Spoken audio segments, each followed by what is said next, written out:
Hey everyone, welcome to East Got Game, where we give you the X's, the O's, and the insights of NBL 1 East.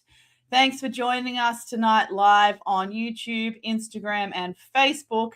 And remember, you can follow us on Instagram and Facebook at East Got Game, or you can continue to find our episodes on your preferred streaming platforms.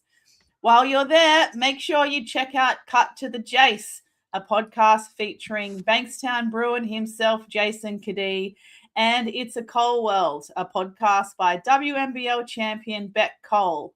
Both of those podcasts are brought to you by basketball.com.au.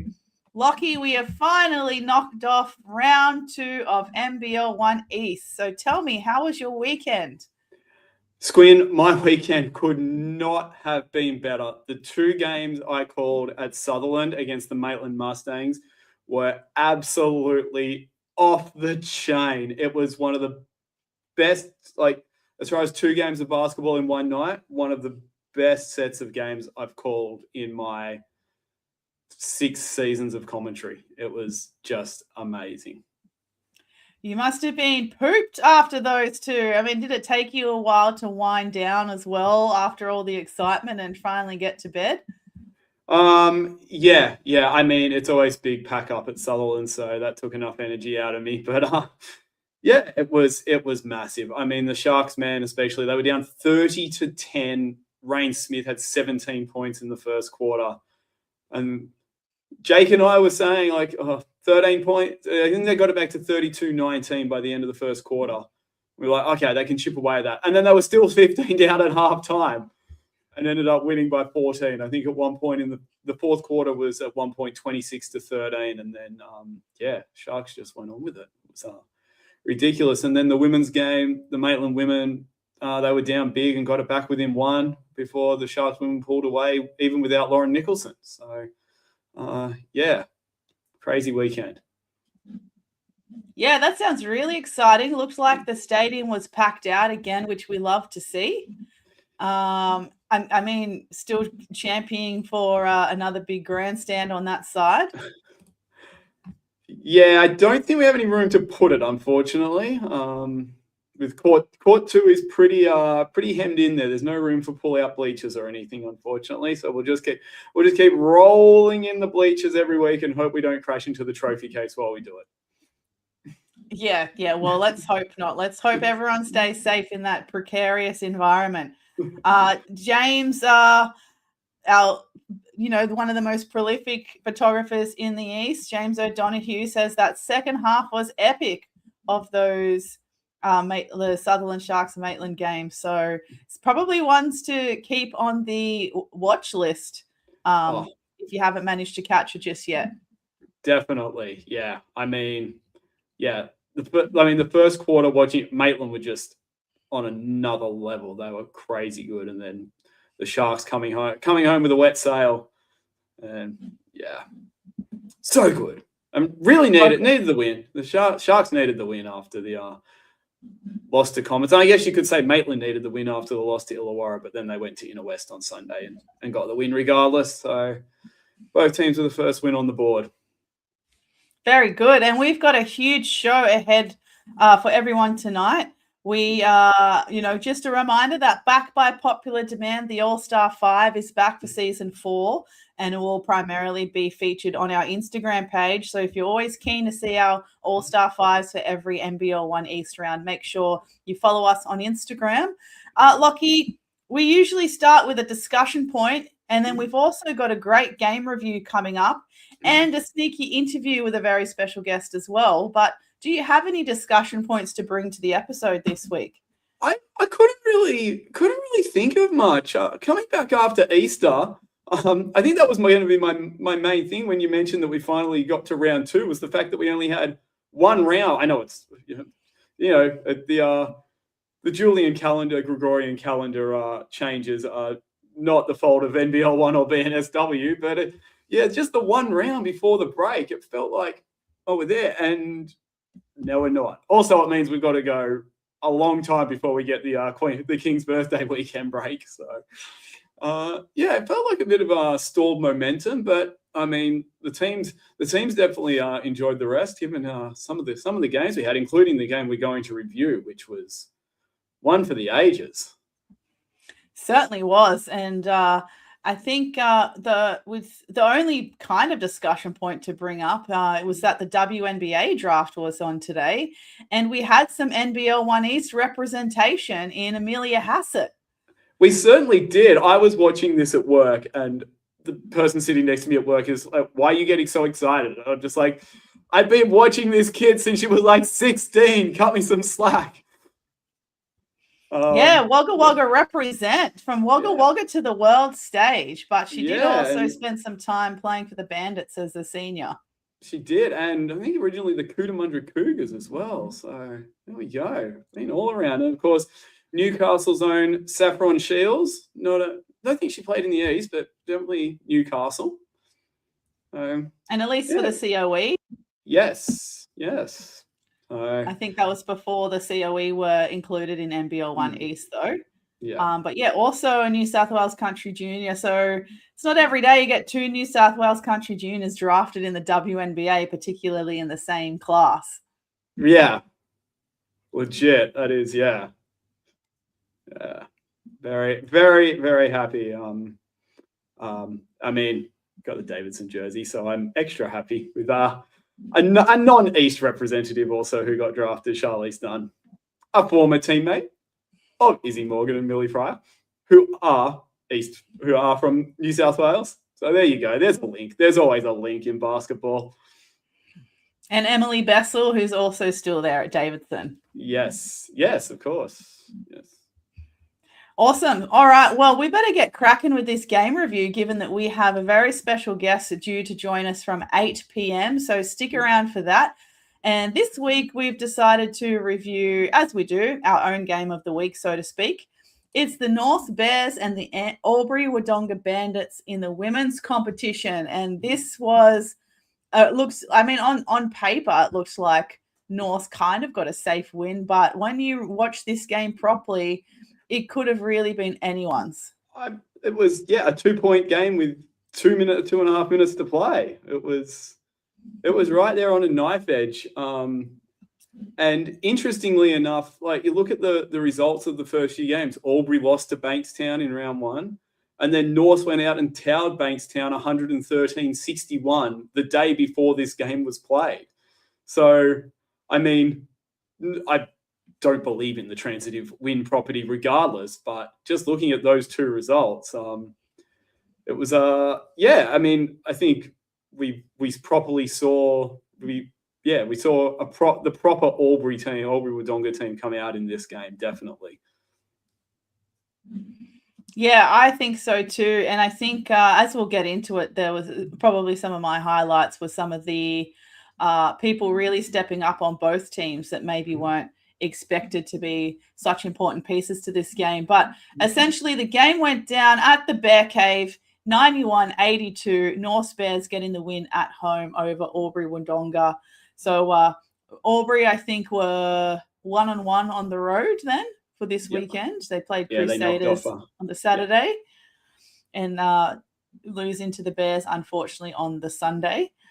Tell me some of your overarching notes or initial thoughts on this game, Lockie.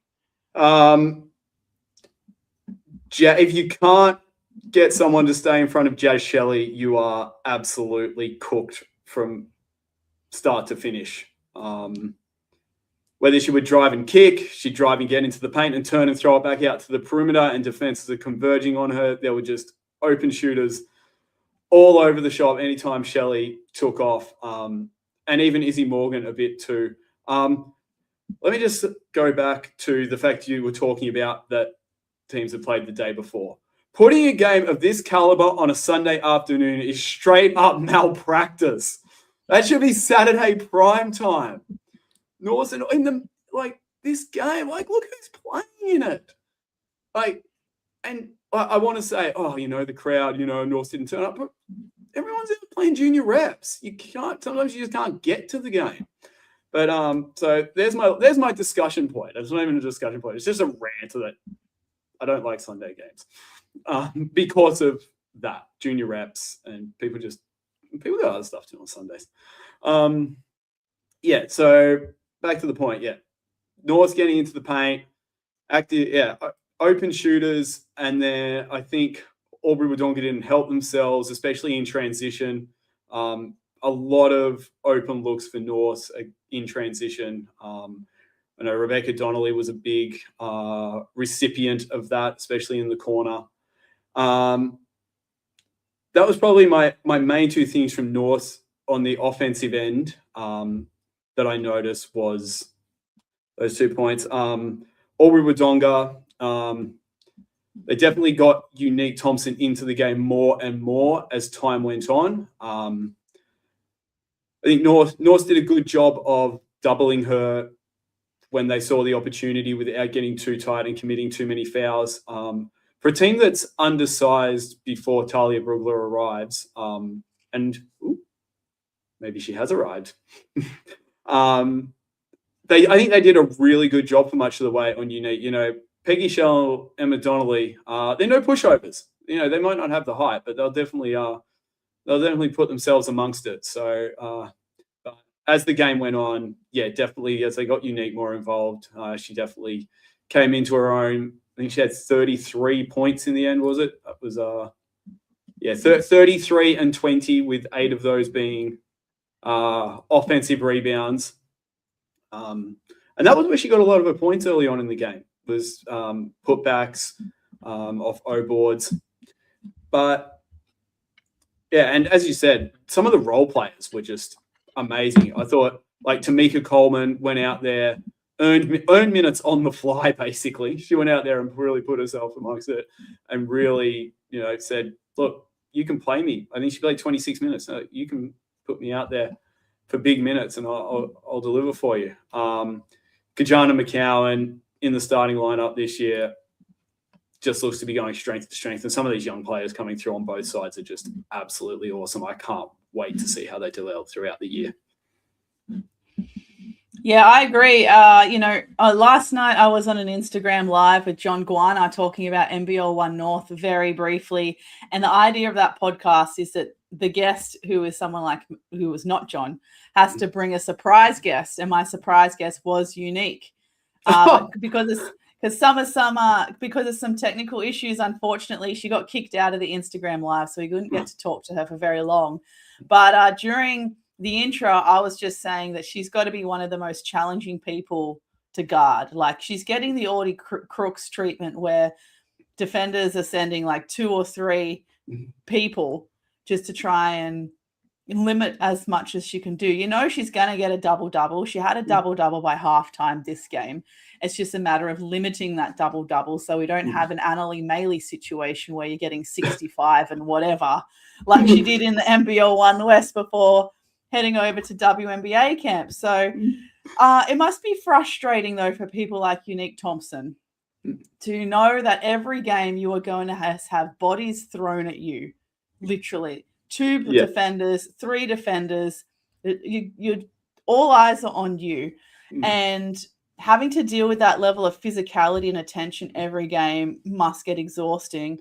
But also, sometimes the tomfoolery that comes with guarding someone like Unique Thompson, when people are taking a stand and Unique is just naturally stepping around, you know, she shouldn't have to limit her own strength sometimes to get around defenders, and then people flying off and having charge fouls called and things like that. That must be really, really challenging for someone like Unique. But also Jazz Shelley, oh man, she looks like she's been playing for the North Bears for years.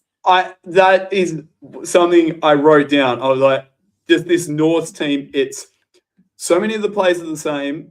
And obviously they've got M. Simons back, so it's not even like having a new player. She knows that playbook inside out. And then you get someone like Jazz Shelley, whose basketball IQ is just insane, who can just slot in anywhere. And honestly, yeah. She looks so comfortable. Like, after watching Shelley come back from college and play in Geelong for the last couple of years, she looks way more comfortable here at North. Yeah. Like, it's like she's been playing with this team for so long and under Renee for so long. And look, side note, it's going to be a bit tricky to pick apart all of these guards with their tall, like blonde ponytails, a la Townsville Fire from 3 years ago, where they all had the tall blonde ponytails, because we still got Jasmine Simmons to join the group, right?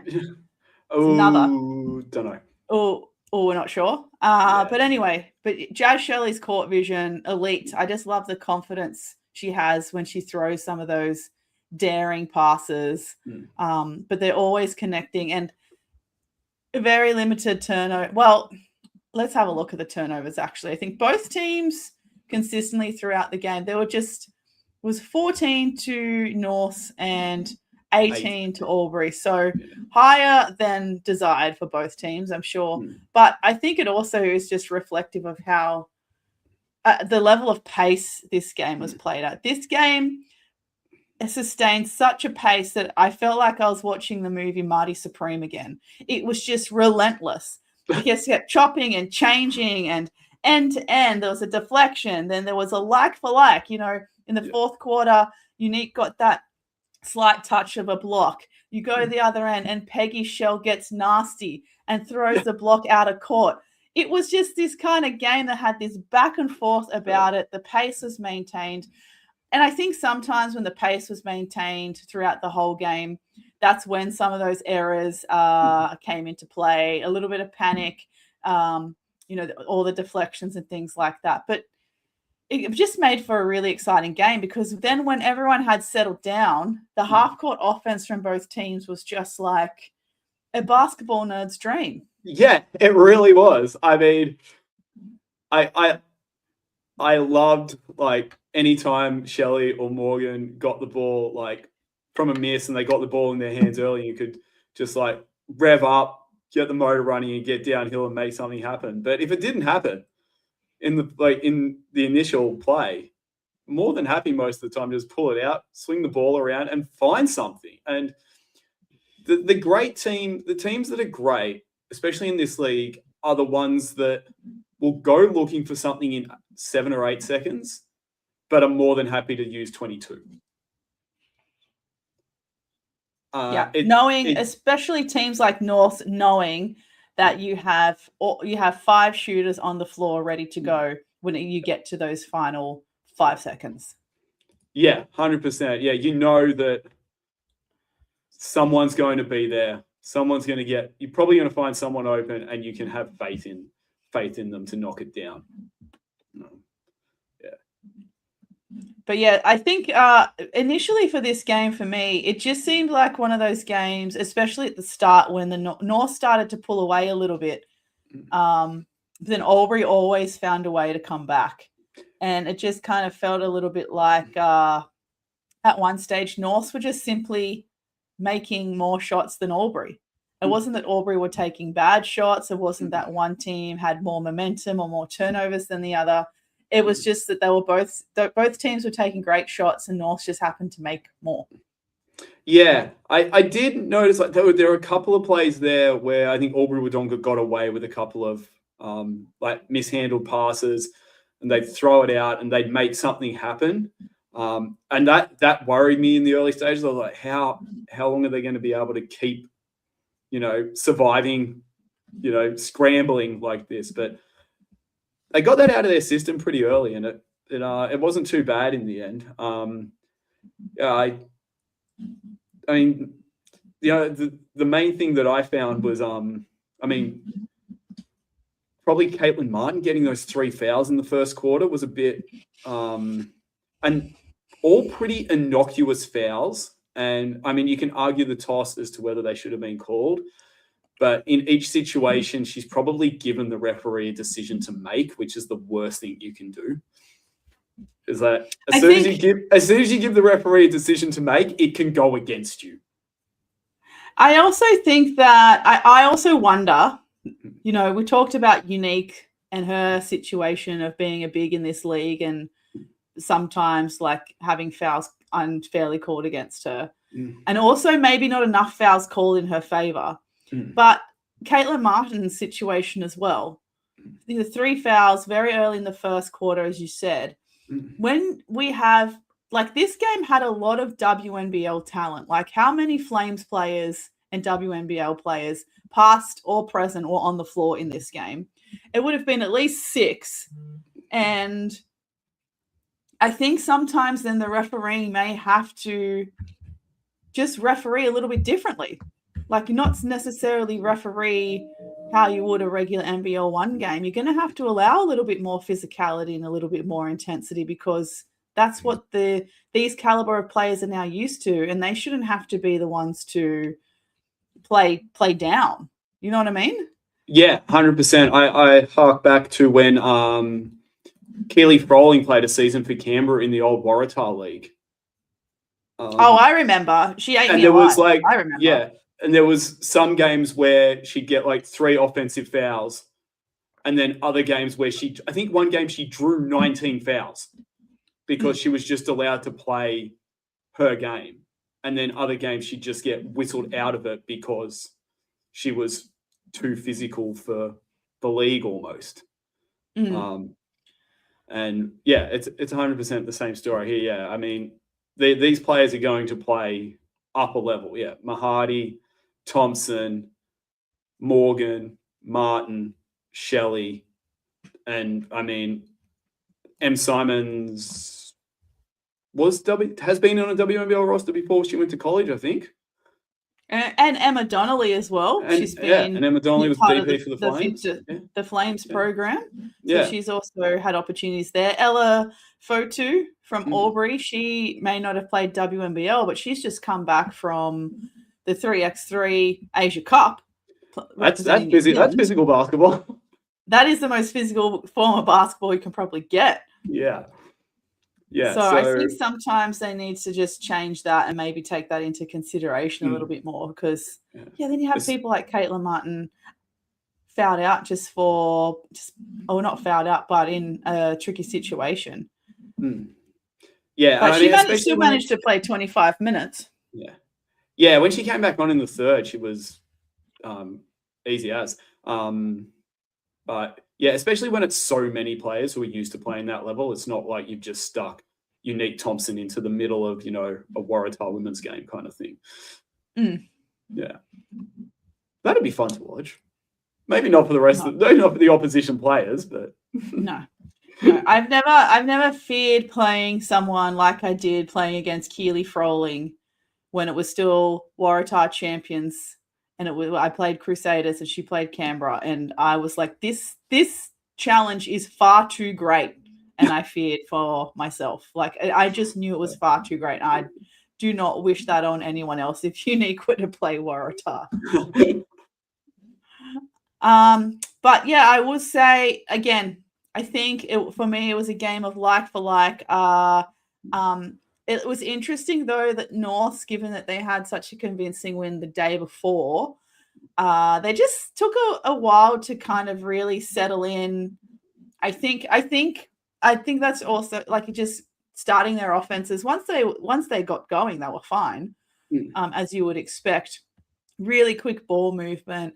Everyone making very quick decisions as well when they received the pass in their half-court offense, which I think is really important.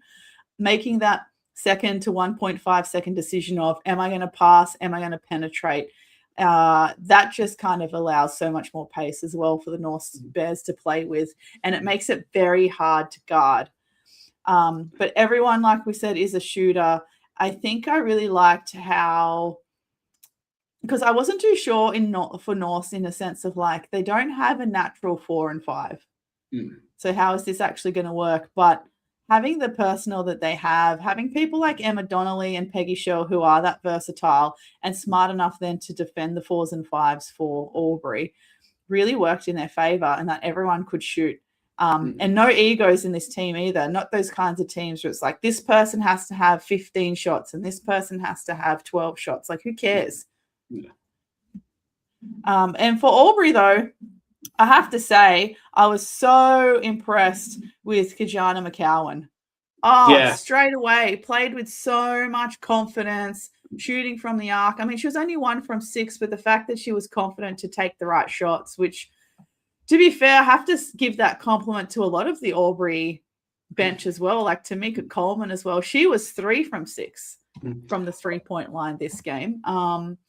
And I think, and Emma Mahadi was 3 from 5, but that's standard for her. She's always shot a pretty good clip from there.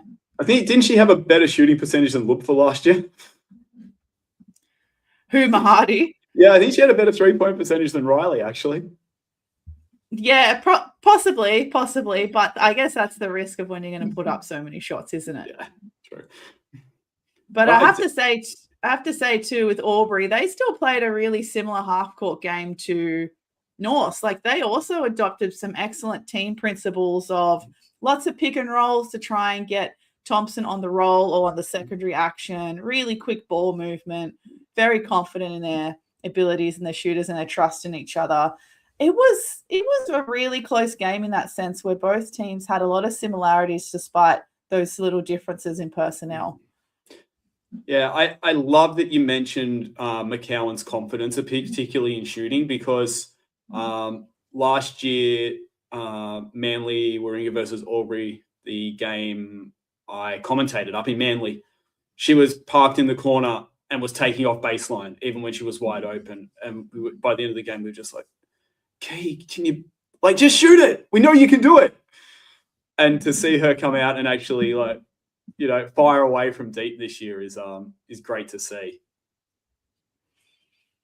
And I think other than Unique getting 33 and 20 in the full 40 minutes of play, she shot 56% overall, which is pretty impressive, and 5 from 6 from the free throw line. So it's surprising she only got to the free throw line, on 3 occasions. But I think also, again, reflective of how well the North Bears were able to limit her and defend her. Like we mentioned before, Peggy Shell and Emma Donnelly having to do some of that heavy lifting, but also the help coming from elsewhere. And I think that was really important. They mentioned it on the commentary, despite how hard it was to hear the colour commentator during that broadcast, unfortunately. They did mention it was really important where that extra help comes from, because you don't want to open up too many gaps or have a shooter way too wide open or secondary action open. So North did a great job adjusting around that. I think the one point I'd like to make about guarding someone like Thompson when you're more traditionally, like when you're a player like a Shell, a Donnelly, or even a Shelley, is that they did a great job playing with their feet. You're never going to be able to out-muscle someone like Unique Thompson. You're not going to be able to out-muscle. She's always going to have the size advantage over you. So you have to play smart and play with your feet. And I think that's why Jazz Shelley got those 5 steals when someone like Emily Lytle had this conversation with Sammy before we started, tried to post up someone like Shelley, but she couldn't get a clean seal because Shelley kept moving her feet. And when the post defender keeps moving their feet and the post player can't get a clear seal or be stable, do not pass the ball in there, because someone like Shelley is just going to release from that position, fight around and get the steal. And I reckon that's where a lot of Jazz Shelley's steals came from. I reckon there would be 2 or 3. There was one that was egregious in that Lytle just couldn't set herself. And she ended up going towards the sideline and the pass went back to middle. But and that's where she probably wanted to be, but she just couldn't get position and the ball just went away. And I remember, the season or 2 before technically NBL 1, Alicia Potter was still playing for Hornsby, and she used to do the same thing. A lot of bigs used to try and post up against Poto, but she would just be able to read the pass so well that she would basically pull the chair from under someone, fight around and get a steal. So ain't no way the ball needs to be going in there if your post player does not have a solid steal. So I thought that was really, really smart by North Bears. Yeah. But Lytle in the post, when Lytle was in the post against someone that she had a clear seal, I felt like she was at her best. Yeah, there were a couple of times that I think she got match up with Martin on a couple of occasions and looked really good and looked dangerous in a variety of ways. Like she was, she wasn't sticking to one thing. Obviously great passes. She finished with 8 assists, but yeah, whether she wants to pass it, turn around and hit the midi, or just take it to the rack. she did a little bit of everything in this one. Yeah, she was really versatile, very versatile. It was probably a good test for both teams as well because they were pretty well matched up. And some of the Albury personnel, I mean, Norse have got so many great defenders. But for Albury to get so close to Norse and only lose by the 9 points, which really, the 9 points is not reflective. It was only really 9 points in the last 24 seconds. Exactly. Yeah. It was 9 points because they started fouling down 5 with 40 seconds to play. I mean, that happens. Yeah.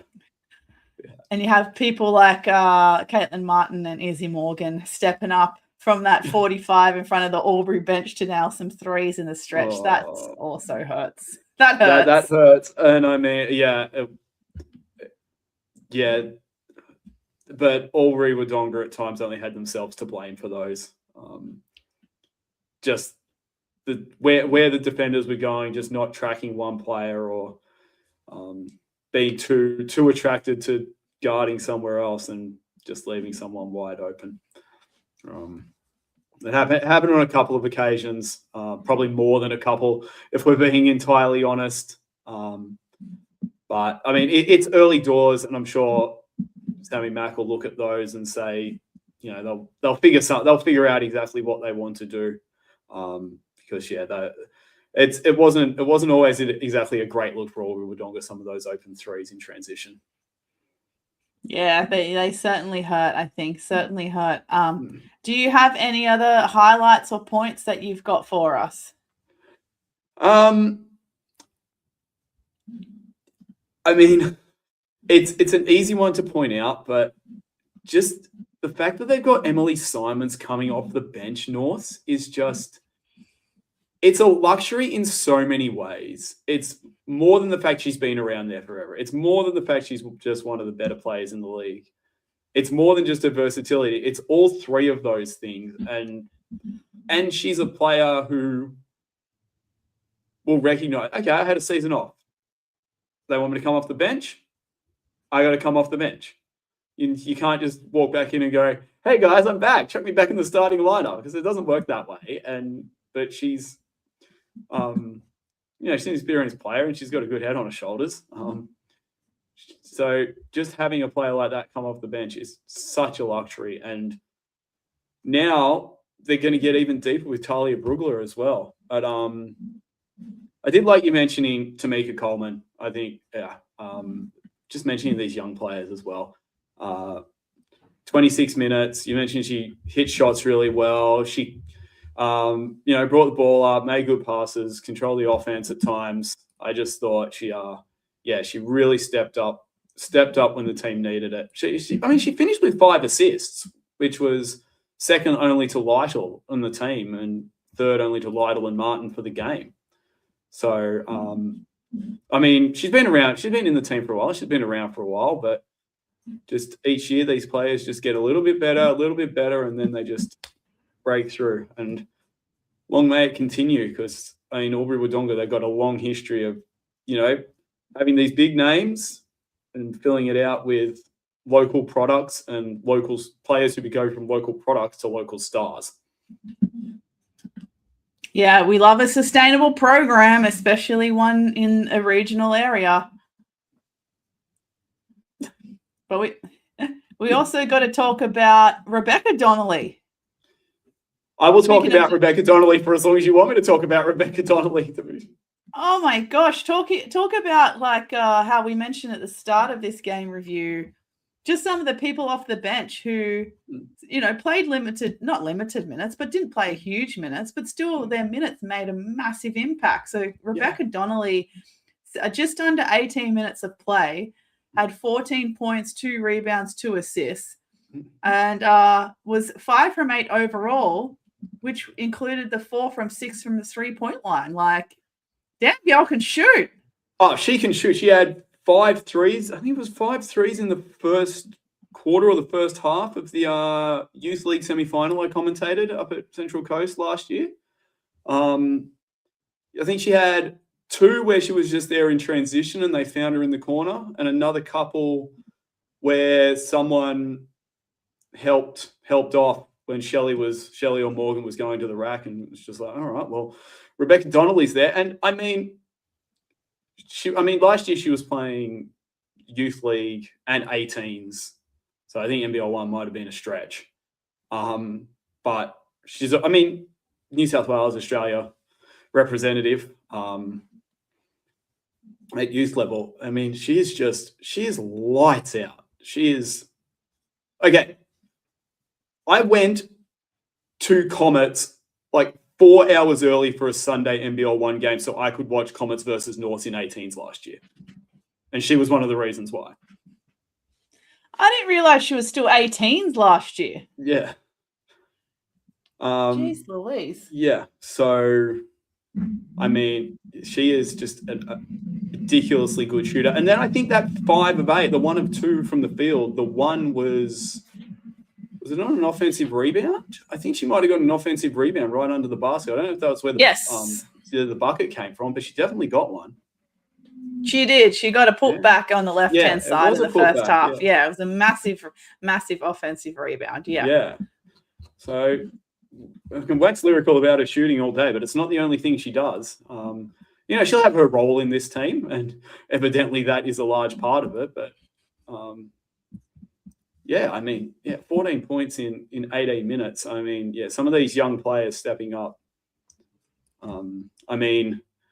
Even harking back to Sutherland Maitland, Charlotte Kugel for Maitland, she played 40 minutes all season for Newcastle last year.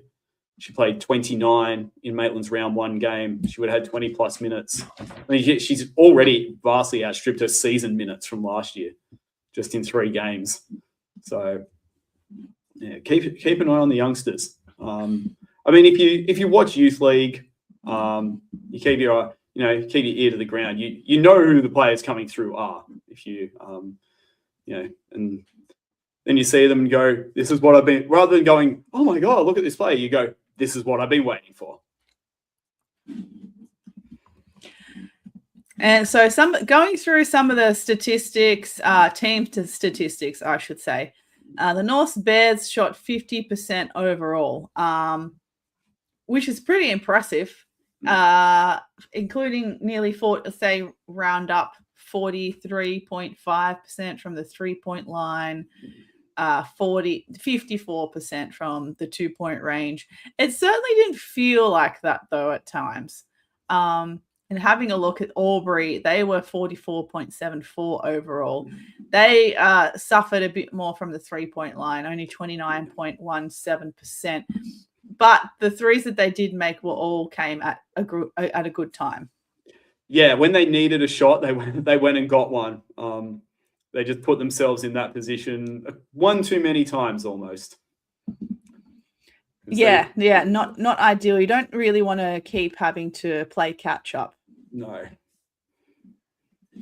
And I was going to say, and so it didn't really feel like both teams at times. It didn't really feel like both teams were shooting at such a pretty decent percentage, because we'd have these play phases where each team would go up and back. There'd be a deflection, there'd be a block, there'd be a turnover, there'd be a missed shot, and then would go through a spell of just like score.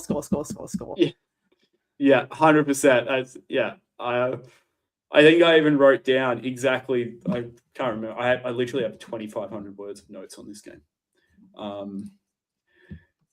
There was just one. Yeah, there was one passage where there was turnover. It was all defensive inflicted turnovers. Like defense is doing a good job, and I was just like, "Where's all the good offense I've been watching for the last hour?" And then it was just like a 45-second to a minute and a half or so of not good stuff, and then they were right back into it. And even the best games have things happen like that. And like you picked a really good game for us to watch. Oh, well, yeah, the game we were initially going to watch, I was like, I'm not too sure about that scoreline. I think this scoreline is going to tell us a different story. Yeah. But what was I going to say? Talk me through some more of those notes that you've got there. Oh, okay. Let me go to we haven't covered yet. Let me go to see if I can find my actual summaries. I mean, probably gone through. I mean, I've mentioned Albury and then probably defensive miscommunications in transition. I mentioned that Unique came, they got more going through Unique, Albury Wodonga, as the game went on, but it was also in different ways. It wasn't all just drop it in and let her just bully people in the paint.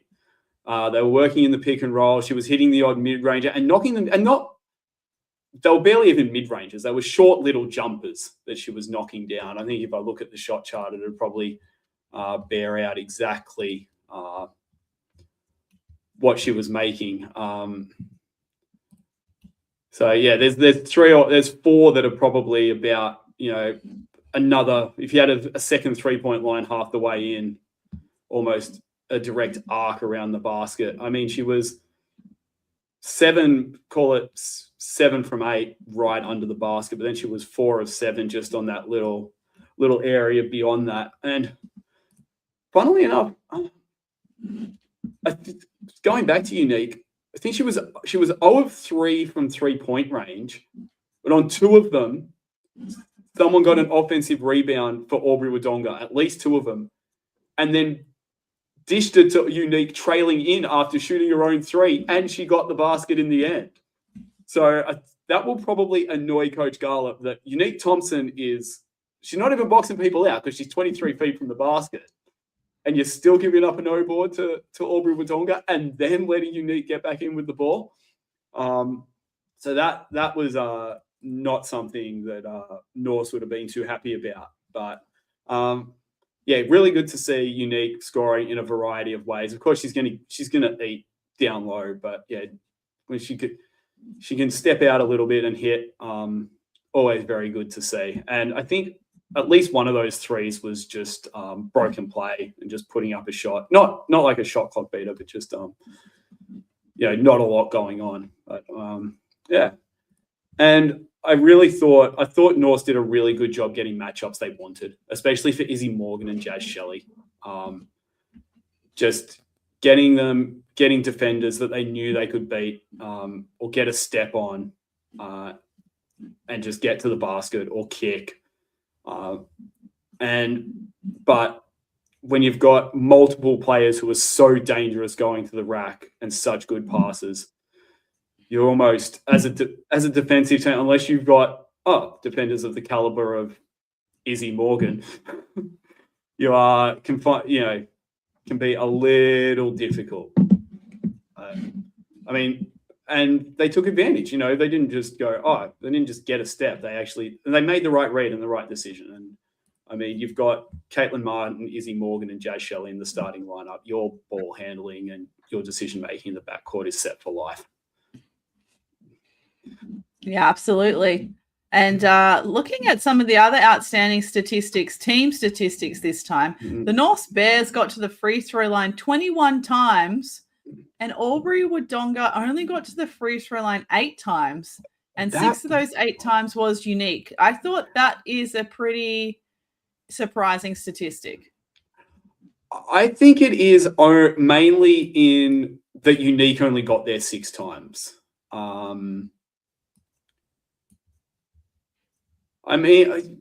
With 24 3-point attempts to 23, so it's not like Albury Wodonga were living on the perimeter like as much as they were last year. So, Lytle was getting amongst it down low.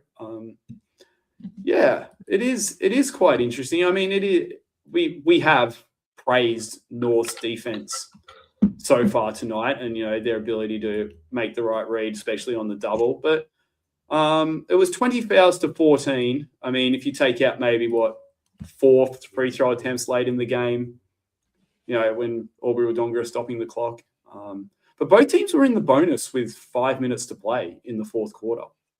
And in a close game, it seems like to be in the bonus for 5 minutes and your opposition still only finished with 8 free throws for the game. I didn't think anything was too egregiously missed by the referees during this one. As you said, no. I mean, as you said, refereeing unique is unique. And after mentioning that Caitlin Martin got called for those fouls in pretty innocuous situations for a team to only end up with 8 free throws is kind of odd, but falls that way occasionally.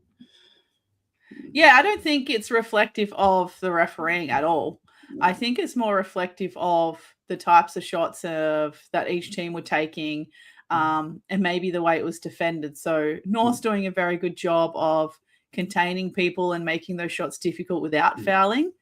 And I think Albury sometimes are just getting a little bit caught up in that miscommunication that you mentioned earlier, but also just on the pace and the assertiveness of some of the attacks to the basket by North, especially when they were playing a little bit of dribble drive or a lot of handoffs as well between like Izzy Morgan, Shell, and Jazz Shelley getting it on that third rotation of a handoff kind of play at the top of the key. She just slices through the key like a knife.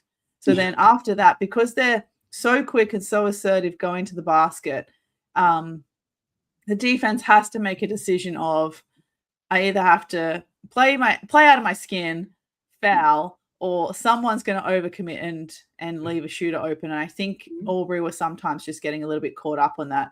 There was even a time where I think it was in transition where it was a 2-on-2 situation and Albury just 2 defenders just ran to Shelley and the C just parted open, I think, for someone like Izzy Morgan just for an open layup. So even little things like that, those kinds of defensive lapses, I think probably led to a few more fouls. There was, I don't think this one ended in a foul because there was even one where Mahadi and Thompson both went corner. Yeah, it was that one. No one could commit a foul because there was nobody within Kui for that one. No, so I think it was just those reads on defense as well. But I think as well there were probably a lot of fouls called. There were a lot of the fouls called just from like collisions or deflections or steal attempts too, and not necessarily fouls on the play. Yeah, and then it just kind of racked up into bonus. Yeah, and there were definitely a couple of times that Unique drew a foul on the floor and then went back up, but the foul was committed before she was in a shooting motion. There was definitely a couple of times there. Yeah, there were a couple where Izzy Morgan, I think, got in a bit of a tangle with a couple of players and was called for a couple. So just, a lot of fouls on the floor, I guess. And then some illegal screens as well, and that added to the foul count as well. So then, putting the team over the limit adds up to some more free throws as well. But really, in terms of assists, North had 19 assists and Albury also had 19 assists for, a piece for their teams. Again, just reflective of that great ball movement that we saw from both teams. I mean, when you've got Martin on 6, Shelley on 4, Simons on 3, Lytle on 8, Coleman on 5, as you mentioned earlier. Just great team play from both of them. I wonder, I would love to see the second assist column. Like, if we had hockey assists in basketball, what kind of numbers players like Shelley, because Izzy Morgan had 0 assists, but I remember a couple of times where she's kicked and the player's immediately thrown it to the corner and it's just been buried. So, is that when I'm looking at the numbers, I was like, Shelley and Morgan combined for 4 assists, but then you look at other players like Simons has 3, Shell has 2, Emma Donnelly has 1. That is from them getting it kicked out and then flinging it to a shooter in the corner. Oh yeah, there was. I'm just having a look now at the North shot chart, and it is very pretty. There's definitely some mid ranges around. The couple from the elbow or just inside the key, but a lot of it is just either right under the basket or taken from the arc. Yeah. Very much that well executed brand of basketball. And the rebound count, probably proof. One of the rare occasions, well, not rare occasions, but they say that, dominate the rebound count, you're more likely to get the win because you're dominating possession. But North lost the rebound count 33-44, but still won the game. So good example of how that rule isn't always very true. And then just having a look at some of the analysis stats, I think Albury didn't hit a 3 in the first quarter and only shot at 20% from the 3-point line in the fourth, whereas the North Bears shot at 57.1% in the fourth quarter from the 3-point line.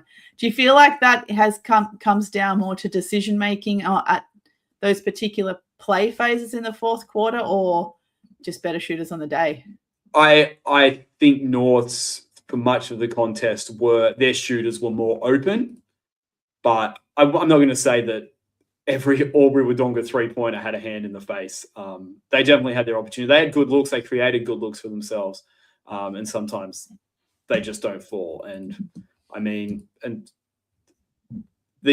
some of these North shooters are very, very good. I mean, some of them is what they've built their careers on, and what they will build their careers on in Rebecca Donnelly's case. So look, on another day, Albury Wodonga could go 3 or 4 from 5 in that fourth quarter instead of 1 of 5. So, what I found interesting in this was the points in the paint, 42-40, North's getting up. Just shows you've got, as I love today, there's more than one way to get points in the paint. Of course, Unique going, I think it was actually like 9 or 10 or something altogether in the paint is one way to get there. And the fact that she was like so successful right under the basket is probably, I know like those numbers are great even by Unique standards, what she was doing. It's probably also a little bit maybe North deciding to engage but don't get overzealous, and that is why she only got to the free throw line 6 times, is that North were like, well, we're a bit undersized. If we try to take her on, chances are it might end up in an and 1 opportunity anyway, because she's so hard to stop against an undersized defense. So, do what you can, but don't be too overcommitted, because you're probably not going to affect her shot too much anyway. Absolutely. And do you have any final notes that you'd like to share on this game before we wrap up? I think, like, obviously, positive signs for North all over the court. 14 turnovers, probably want to get that down.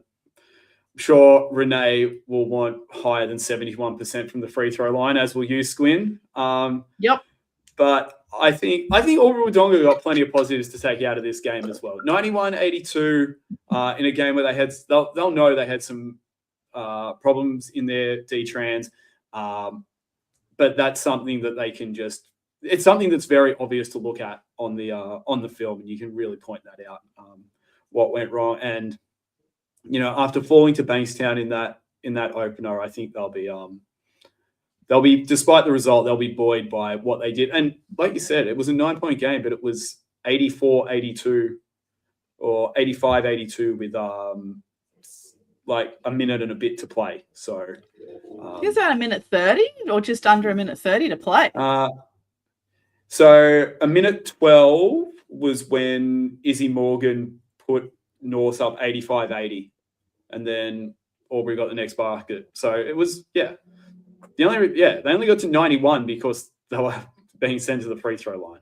Albury Wodonga, plenty to look forward to for them, and they'll be there or thereabouts again as they host the Hills Hornets this coming Saturday. Yeah, they do, back at home, which I'm sure is a relief after that big road trip.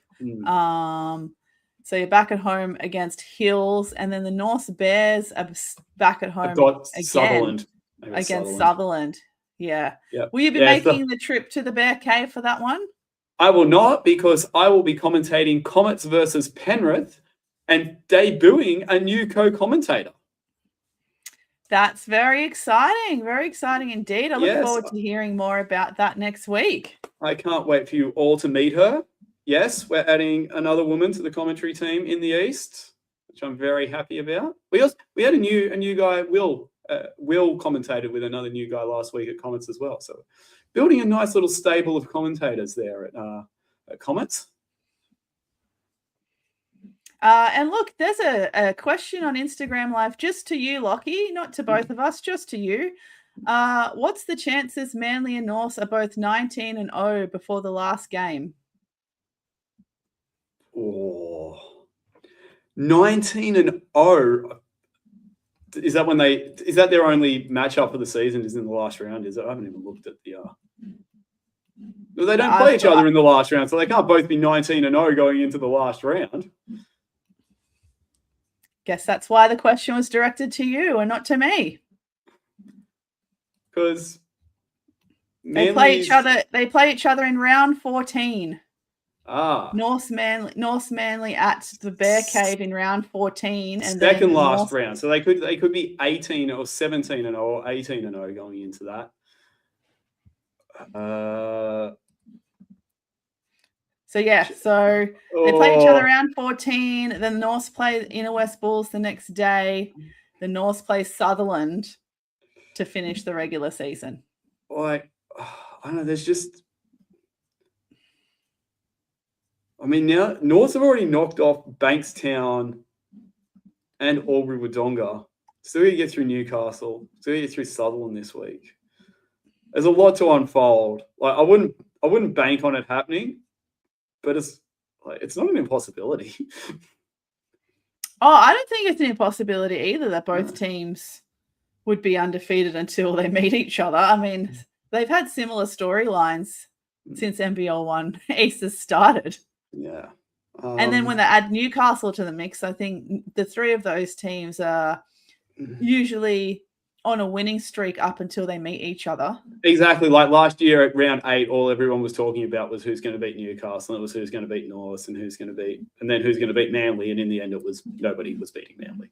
And then there's COE and sometimes you just in this league, sometimes you just have players are away for a weekend or something happens, and you just down a player at the absolute worst time. We had it, to switch sports for a second, Apia Leichhardt, okay, they played a team they could absolutely smoke and did so. But their starting goalkeeper's wedding was the same weekend that their reserve goalkeeper was at Emerging Matildas Championships. So they were starting their third choice goalkeeper. And sometimes that might just happen here as well. Someone might have a wedding, someone might have a family gathering, a couple of players, who knows what might happen. So, we should know to get the wedding. Organize your weddings outside the season. Yeah, exactly. So like Josie did. Yeah, like all the NBL 1 players do. If you're friends with an NBL 1 player, you have to do the same thing and have your wedding outside. Yeah, that's right. You committing to the friendship means that you are booking your wedding around that one friend that plays NBL 1. Exactly. So look, it'd be cool. It'd be cool in a way, but it would also mean that every other team is not in the running for top 2 at that stage, which would kind of be, I'd like to see none of the final spots decided when we get to the last weekend of the season. Oh yeah, we love the sprint to the finish line. We love the thrill of the chase. Yeah. Very good. So as mentioned, Albury back home in round 3 against the Hills Hornets, and North still at home against, who did I say? North against Sutherland. Sutherland. It was Sutherland. I was like, surely I didn't confuse myself. Very good. Very exciting indeed. Good to finally get the season underway. NBL 1 North only tips off this weekend as well. So it feels like we are weeks behind East, but we are not. Because of the East break. Do you need us to set our clocks back even further after daylight savings so you can catch up? Absolutely not. I don't need any more confusion around that stuff in my life.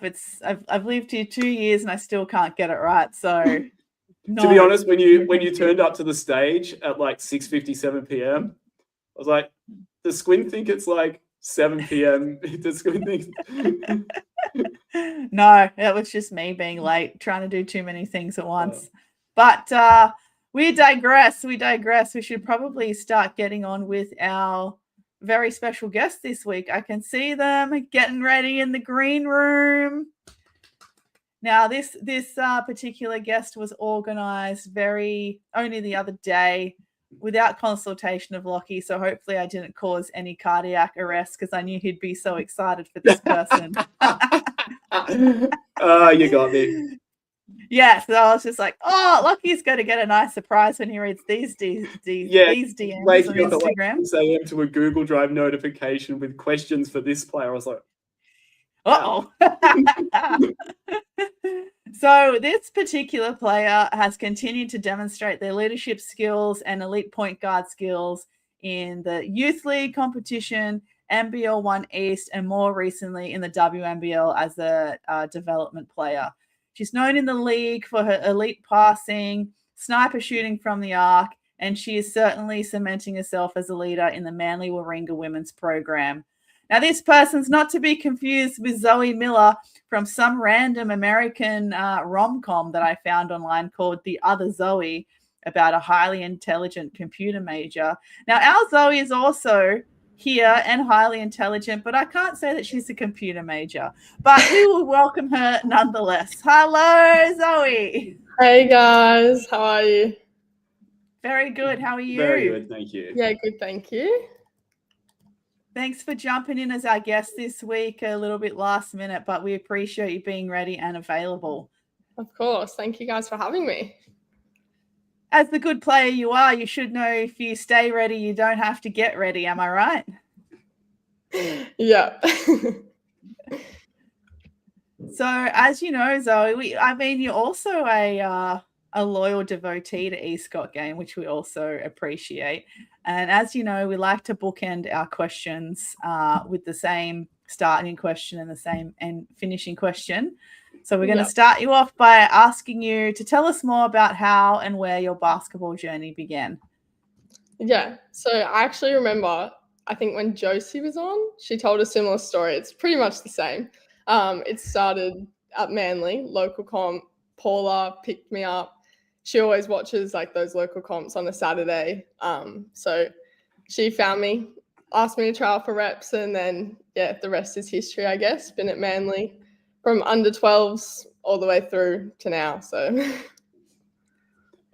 how long had you been playing like local comp as a kid before Paula found you? Oh, not long. I think I started when I was maybe 8 or 9. Played for about one season of like local comp or semester, and then got asked to try out. Kind of lined up pretty well. So yeah. So Paula's the real MVP of the Manly Warringah Seagulls. Has she been scouting all of the women's talent that we've seen through Manly Warringah over the last decade? I would say definitely most of them. I mean, we all kind of start at just like the local comp, fun thing to do on a Saturday, I guess, like any other sport. And then when you get asked to trial, it's like, oh, okay, like maybe I'm kind of good at this. Go give it a go. And yeah. Did you feel like you were good before Paula asked you? Did you like realize, I'm doing pretty well in local comp here?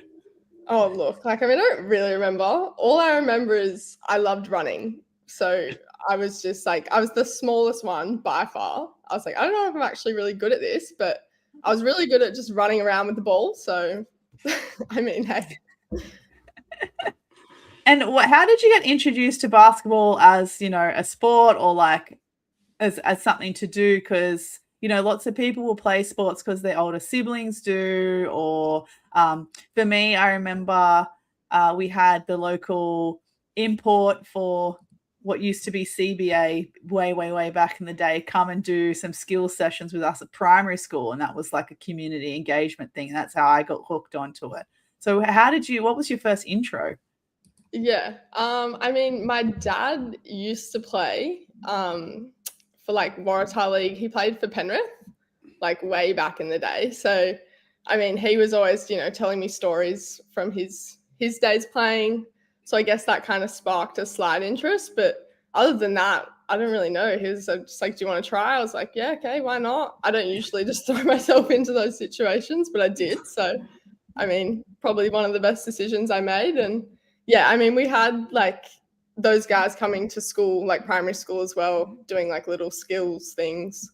So I guess it all kind of sparked, and I kept hearing, Manly basketball. So I was like, okay, like I'll go give it a try.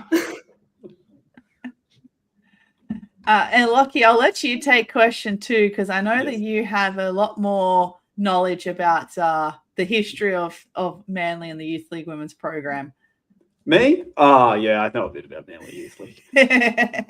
Because, I mean, Youth League to NBL 1 over the last, probably since there was a downturn after the Waratah Championship, but since then it's come back with a vengeance, and it's produced a high level of talent for just about the last decade. So what makes this Manly women's program so special?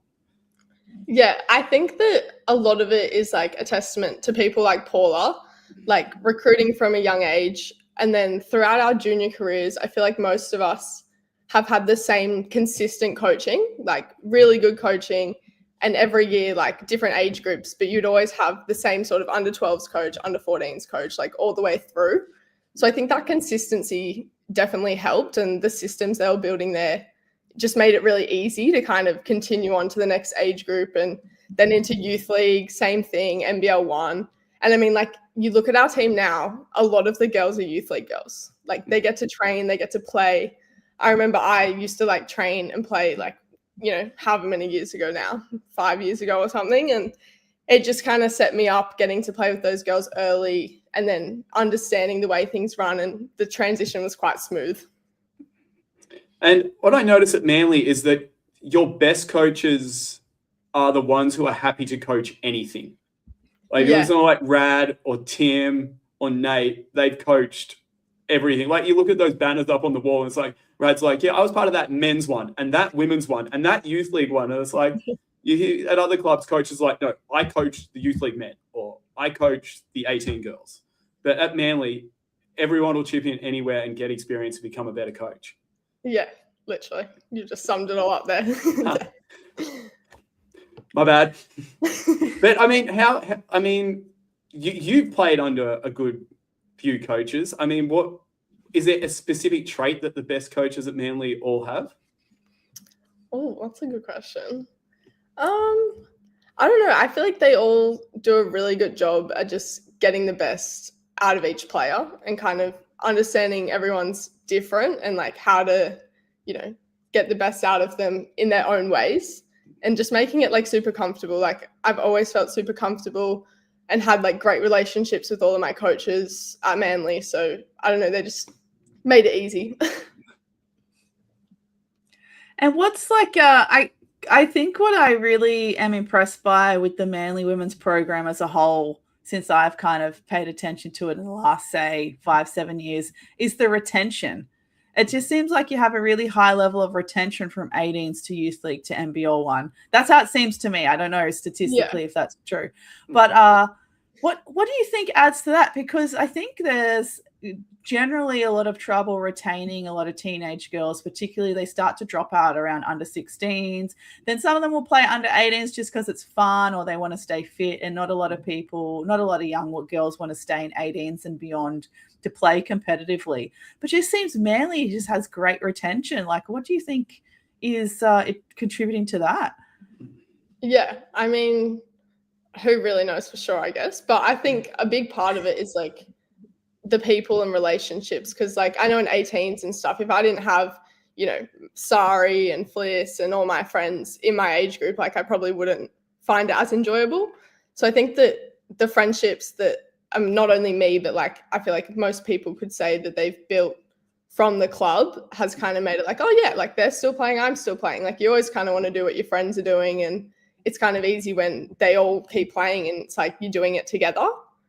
But I mean, we just entered a Youth League 2 women's team as well, which I think is like super exciting. And like those girls all like, they love to play, right? Like, and they're all still going. So I think, yeah, I don't know, the relationships is probably a big part of that as well.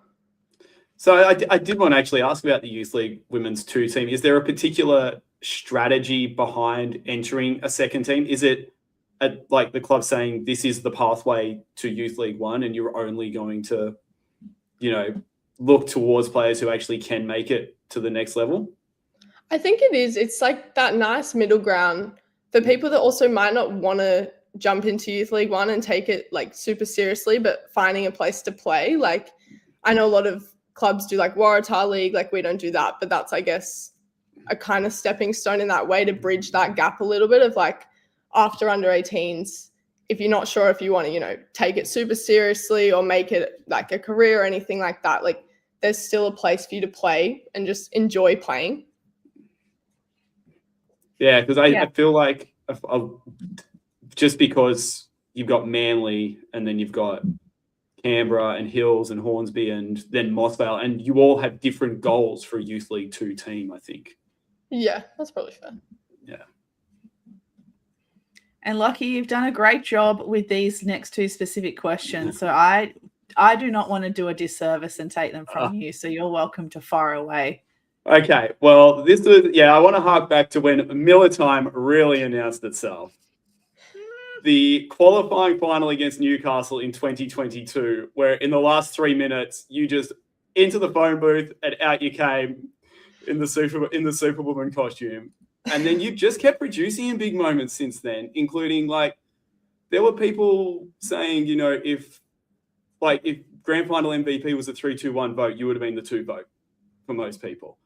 Has, you know, that always come naturally to you performing in the big moments like that? I wouldn't say so, no. I mean, back in 2022 with that team, like my role looked a lot different, obviously, to what it does now. And I was kind of just happy to be playing and happy to go on. And I think I was a lot more calm then because I kind of didn't put any pressure on myself and I was just out there to, you know, try my best. And those shots kind of just found me. And I mean, it's nice that, you know, my teammates had trust in me, especially then, to take those shots. So I wouldn't say it comes naturally, not at all. But it's just the trust that I have, not only in myself and like the work I've put in, I guess, but also like my teammates have trust in me. I have trust in them. So whoever it is stepping up and taking those shots, you know, doesn't matter. And I guess you talk about trusting your teammates. I guess, does that come back to the Manly group, the Manly family? For sure. You've all been there forever? Yeah. I mean, you're not going to trust someone as much on the court if you don't have that relationship and trust off the court as well. So I think it all kind of flows into each other. There you go, Squin. Roster continuity, your favourite thing? My favourite thing, sustainability of programs and roster continuity. I love that, especially when it's filled with local talent and you can bring in some other talent and imports to complement what you have. But like we have seen even on social media, you know, following a lot of players online like yourself, that you genuinely have this like love for each other, and it obviously does transfer to when you play together. When you were a junior at Manly, was that kind of part of the having a good culture amongst your team kind of implemented as a club? Like, did you do lots of community engagement stuff off the court to kind of set that as a standard at the club? Or is it just that everyone's a really nice person and you're just lucky to have each other? I genuinely think it's the second option. Just everyone is so lovely. And I think that like when I kind of entered, you know, late in my junior career, early into like youth league and NBL 1, Waratah League, the older girls were really welcoming and made it seem like, you know, they were always asking us to hang out and never made us feel like we were like the young ones or like, you know, we couldn't be doing the same things. So I think it's really all credit to them and all the senior players that I've played with before me that have really just been welcoming and inviting. And then I guess that kind of gets passed down because you're like, oh, well, when I was in your position, these older girls were like this. Then I'm like, okay, well, let me be that for someone else. And it kind of just is like a trickling effect. And yeah. Well, you're certainly in that kind of position now, and reflecting on that moment in 2022 that Lockie just spoke about. I was like, whoa, getting formal. That Lockie just spoke about. You've come so far since then. You've just finished your first season as a WNBL DP, which we'll get into a bit more in a sec. But do you reflect back on 2022, which really wasn't that long ago, and just kind of think, oh, you were just such a baby then and you've come so far? Yeah, 100%. I feel like completely different person. Like you said, it really wasn't that long ago, but it really does feel like a lifetime ago. But But yeah, I feel like each year I continue to grow on and off the court, which is, a testament to the people around me as well. So yeah. And now you can be like, there's going to be other baby Zoe Millers ready to step up for those moments, and you can be like the elder in the situation this time. For sure. I mean, you've already seen it. Like, look on the weekend, people like Liv, Freya, like they're playing big minutes and they're going to get like a real opportunity. Neve, Cass, like their time will come and they're getting those opportunities, which is really, really cool to see. But while we're on the topic of 2022 and finals for that matter, people may not know that you actually had some impromptu dental work done during the Youth League semi-final. Do you want to tell us the story of that game and how you played through it? And what exactly happened? It was actually the NBL 1 semi-final. Oh, sorry, it was the NBL 1 semi-final. Sutherland, yes. Yes. We're going up against Sutherland. They had like Loz at the time and Vanessa Panousis as well. They had some really strong players. But yeah, I actually don't really know. It was kind of later into the game. I was just playing hard, bumped into someone, fell to the ground, mouth felt a little weird, kind of just like playing around, realized I'd chipped a little bit of my tooth. At the time, it felt like my whole tooth had fallen out, but it wasn't really. I mean, I thought it had, because I was standing, because Squin, you were calling that game? Yeah, I think I was. I wasn't, because I was standing behind the bench and my heart rate hit 150 when you guys almost came back and beat Sutherland. I thought your tooth was gone, honestly. Yeah. I think it was partly the shock. I was probably just being a little bit dramatic, but it ended up okay. I did have to get a little filling, but nothing too crazy. Well, but then you had to come and play Youth League Grand Final the next day as well. Yeah. It was non-stop, but yeah. It's fun as basketball. You're going to do what you got to do. That's what I was going to say. You are, well, I think it's fair to say we could describe you as you don't mind putting yourself amongst it. So just another day at the office for you? Yeah, exactly. Yeah. It was not something I want to see again, to be honest. No, me either. I did mention it. I mentioned it a few times on the Youth League Grand Final commentary. I tell you, I mentioned it a lot, to be honest. And this is a great time to announce that Lachlan is starting his own mouthguard and dental business on the side to sponsor players like Zoe to help prevent this from happening again. But SJ from Love of the Game, he's watching on Instagram Live, and he said he's got his daughter 100% watching Zoe Miller highlights on lock. I think SJ is already starting the process of training his daughter to become an elite PG. So maybe not going to show her the clips of you hurting your tooth in that semi-final game, but certainly some of your other highlights is going to have a positive impact on his daughter. So there you go. You could perhaps see her suit up in another however many years' time, 18, 20 years' time in NBL 1 East. I'm sure we'll still be going by then. But I also wanted to ask, now that you have had the season as a DP in the WNBL with the Sydney Flames and following that future Flames pathway that Coach Garlop set up a few years ago, what were some of the initial differences that you found jumping from NBL 1 to WNBL? Because on paper, it's just like a natural progression in the pathway, but in reality, it can be quite a big jump. Yeah, for sure. I think the biggest difference I noticed was definitely the physicality. I mean, I've never been the strongest on my team, that's for sure.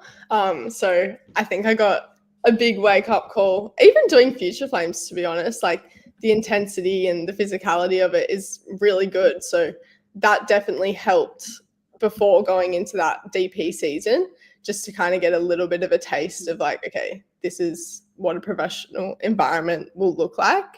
But I think it's also just like how important every possession is. Like, you have to be really mentally switched on all the time.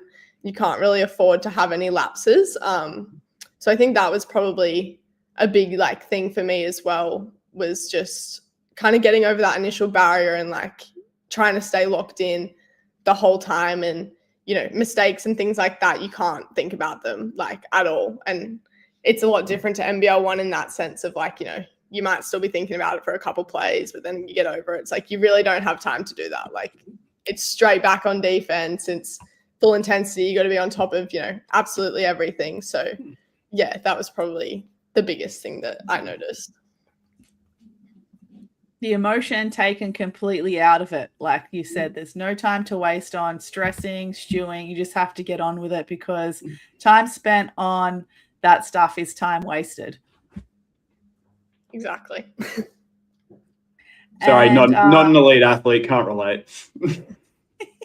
And I say that kind of hypocritically, because I still get hung up on the most dumb stuff when I just play social comp. So it's easy for me to say it, but I don't particularly do it. But anyway, but the physicality is really interesting. So was that something in terms of adjusting to that? Is that just a matter of getting into the gym? Is it a mental thing? What was it for you to help kind of cope with that big change? Because physicality as well can take it out of you.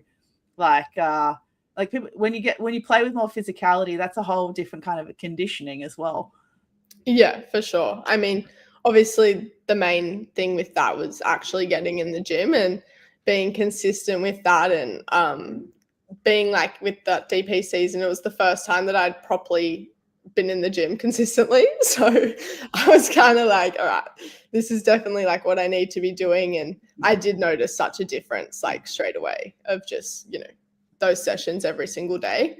But I think it's also just like the whole routine and like work ethic of like, okay, it's more than just, going down for the game and playing. Like there's so many things that really go into it. And it's not even a thing of like, oh, I need to get stronger for this. It's like, no, like these things help you become, a professional athlete, as well as recovery and just all those small little things that you probably wouldn't think about otherwise. I think, I definitely was like, okay, wow, like I need to be doing a lot more and looking after myself a lot more, whether that's in the gym, whether that's recovery, whether that's getting extra shots up, whatever it is. Like it was just kind of like wow, like this is really like a big step up. Geez, don't let Josie hear that you weren't in the gym until last season. Well, I started her program, so it's okay. I actually follow a few of the girls on the team do as well, but we follow her program, so she's getting us right, that's for sure. Wait,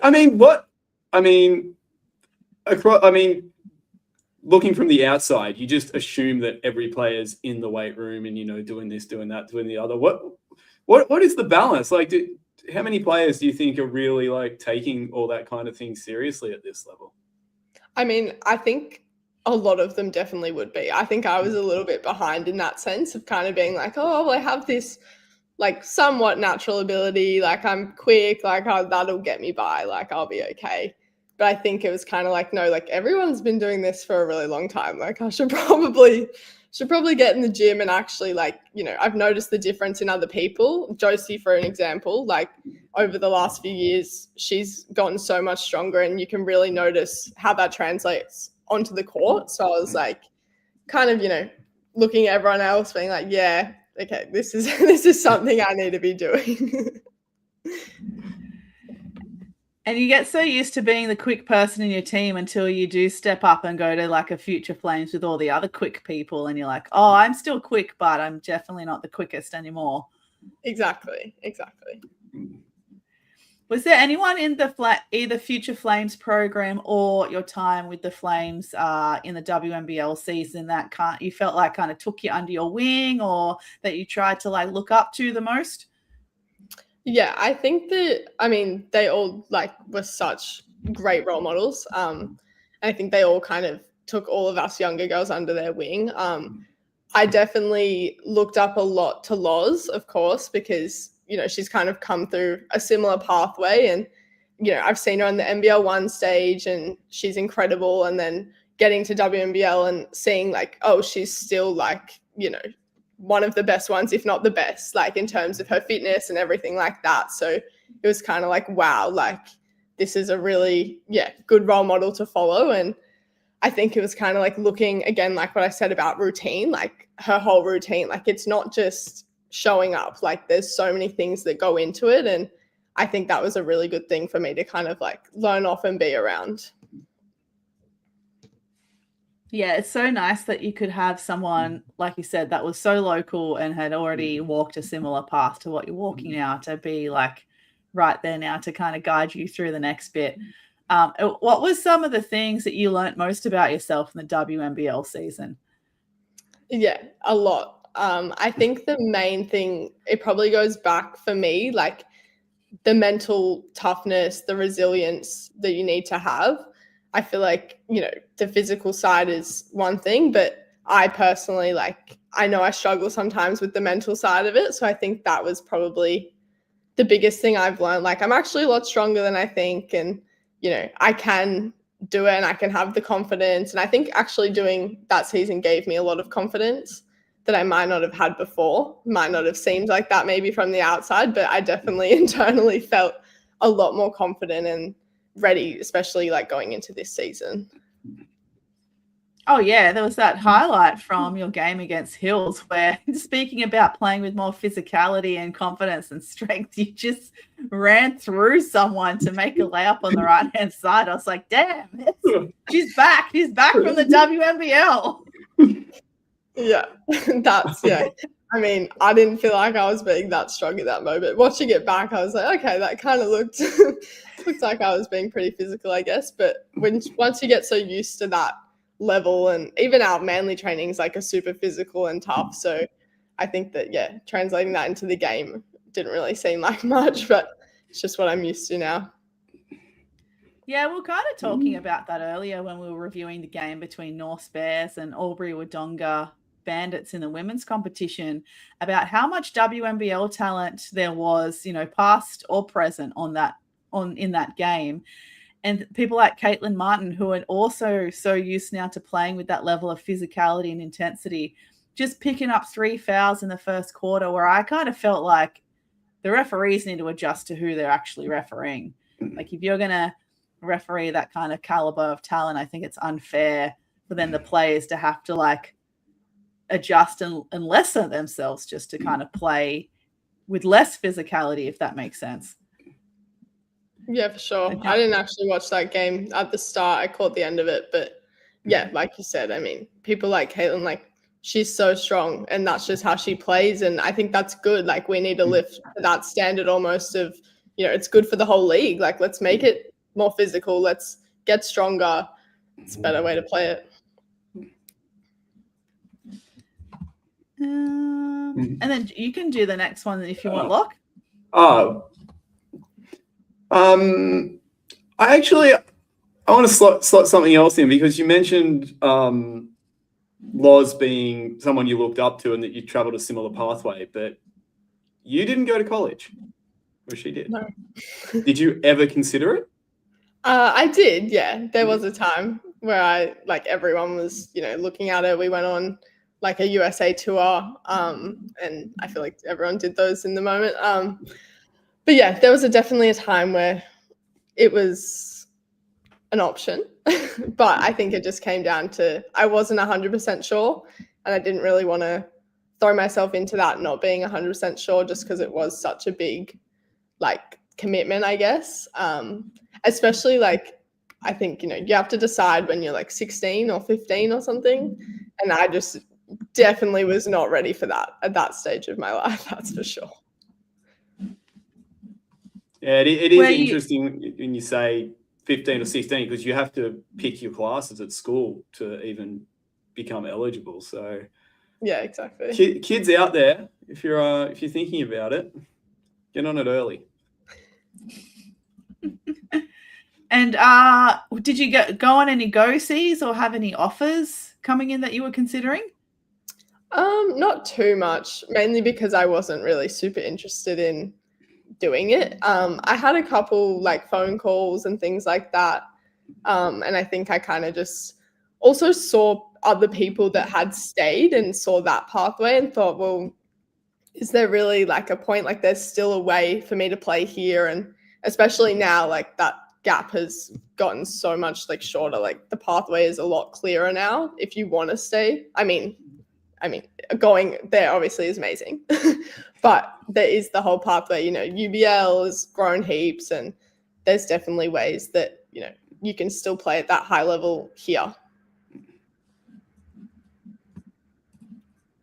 And I mean, you reached WNBL as a development player and got on and played. What are your long-term goals? You know, full-time Flames player overseas. What's next for Zoe? Yeah, I mean, I would definitely love to make a WNBL roster for sure. That's probably the next goal on the list, and kind of cementing a position in the WNBL and becoming a consistent playing player. But a long-term goal would also definitely be going overseas. I do have my like a European passport, so from Italy. So I think going over there to play would be kind of cool.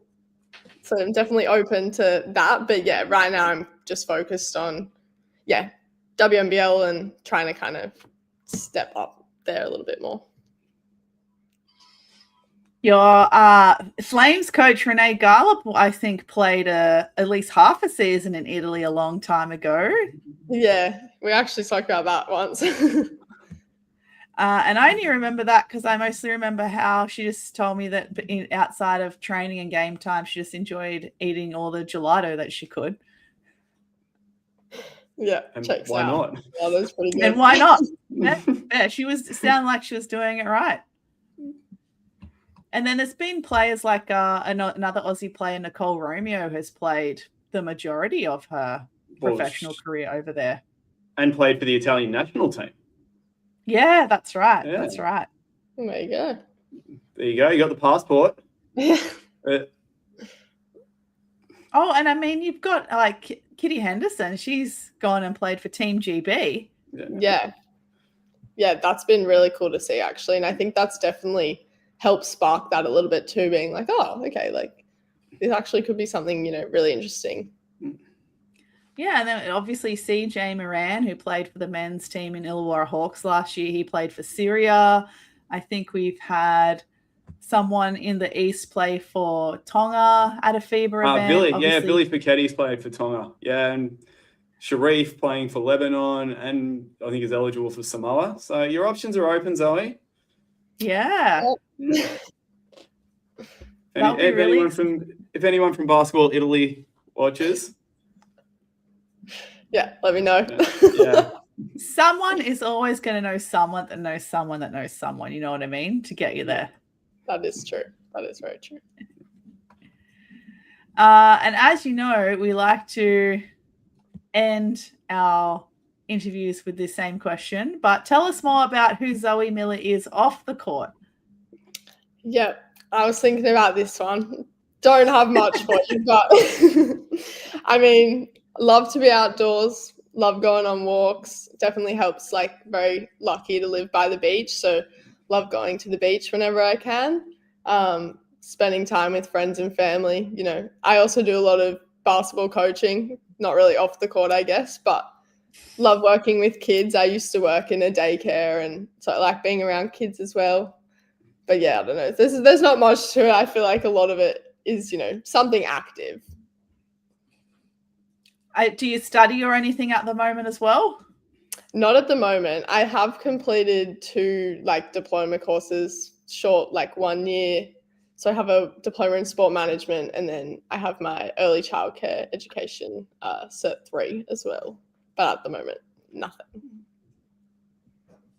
That sounds good. Just dedicating your time to the Sea Eagles, and obviously, helping shaping some future Sea Eagles with your coaching. Yeah, hopefully. What level are you coaching at the moment, or levels are you coaching at the moment? Mostly, what age group are they? They're under 14s girls, rep girls. Some under 16s, and I think a couple under 12s as well. And are they aware of your, have they come to see you play? Are they aware that you are, now a pro with your WNBL under your belt? Yeah, a couple of them actually came to one of the WNBL games. And I think they did a little interview with SJ. I can't remember exactly, but there was a few of them there, and they're very cute. So. Oh, that's good. You're already making a lifelong impression on them at an early age. Trying to. And was it because? And I also wrote in our notes how you scored your first WNBL points on a 3, and from an assist from Unique Thompson as well. So keeping it in the NBL 1 East family. Was that at a home game or away game? I couldn't tell from the highlight. That was away. That was actually up in Townsville. So that was very scary because I'd heard so much about how hard it is playing there and how that atmosphere is like no other. And jumping straight into it, I was a little bit nervous, but I mean, it's kind of cool that it ended up being there. So that's right. It was against Townsville. What do you remember what went through your mind when you saw your 3 ball at the end of the net? Yep. It was, where is my player? Let me get up on defense and not even think about it and just move on to the next thing. Hey, that's what you said. You can't think about things. Yeah. I said that earlier. You celebrate about it later. Exactly. Definitely after the game. Celebration, for sure. Squin actually replicated her own WNBL first basket down in Canberra this year, so she still celebrates it. Yeah, the one and only. You'll have a lot more WNBL points than me. I was one and done. But when we were there for nationals, I hadn't been back to Tuggeranong Stadium since I moved from Canberra in like 2007. So yeah, we were back at Tuggeranong for the first time in a very long time. Found that spot. Straight away, hit a 3 from the same spot just to replicate, just 1 from 1 again. So I'm 2 from 2 from that spot at Tuggeranong Stadium now. So there we go. Just trying to remake history. And I asked someone to take a video and they took a photo. So I've only got a photo of me shooting, but I have no video evidence that I actually did make that shot again. I was there. I saw it. We know yeah, now. We know. Yeah, we know now. There will be many more WNBL baskets for you, Zoe Miller. I am sure of that. I hope so.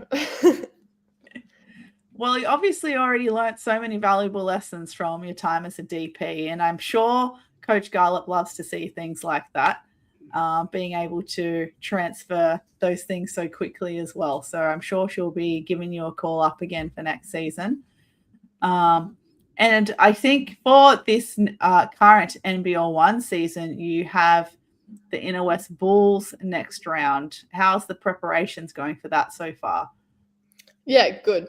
I mean, we have, I think, a doubleheader. Yeah, we got Penrith as well. So I think it's just, staying consistent, staying on top of our stuff, making sure that each training every single week is the same and we continue to build no matter who we're going up against. And yeah, just really focusing on us and growing each session. Everyone should know what to expect from Coach Nate by now. Lockie, have you got anything else for Zoe before we wrap up? No, I'll just say see you May 16th at Comet Stadium.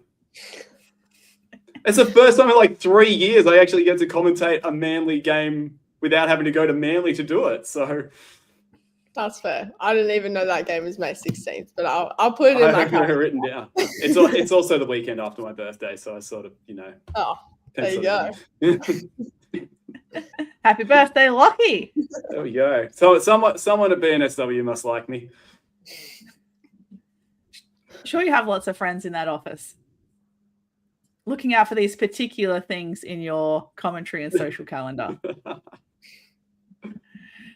But Zoe, thank you so much for being a guest on East Got Game and for being such a loyal listener and follower of the podcast in our, from the start, really. From the start, I think you were engaged with us. So we really appreciate it. It's probably overdue that we've had you as a guest as well on EGG. But the stars aligned and you were thankfully available for today to be our guest. And obviously we are big fans of yours and looking forward to watching you and the Manly Warringah Seagulls again this season. Hoping to go back to back, I'm sure, and take it back to NBL 1 Nationals as well. But yeah, otherwise, good luck for round 3. And maybe we'll circle back and catch up with you again towards the end of the season. Yeah, for sure. Thank you guys for having me. Love the podcast. Thanks for having me on it. Of course. Thank And remember, everyone, thanks to everyone again for joining us this week. Remember, you can follow us on Instagram, Facebook, and we did have a YouTube channel, but I don't think I've really maintained it. So just go Instagram and Facebook for now. Remember, keep an eye out for the All-Star 5 as well for round 2 on our Instagram page. But Zoe, how do we like to sign off our episodes? Leave it to you. Oh no, please. Oh, pressure. It's 5 words. No, you got it. Ah. Don't sleep on the East. Very good.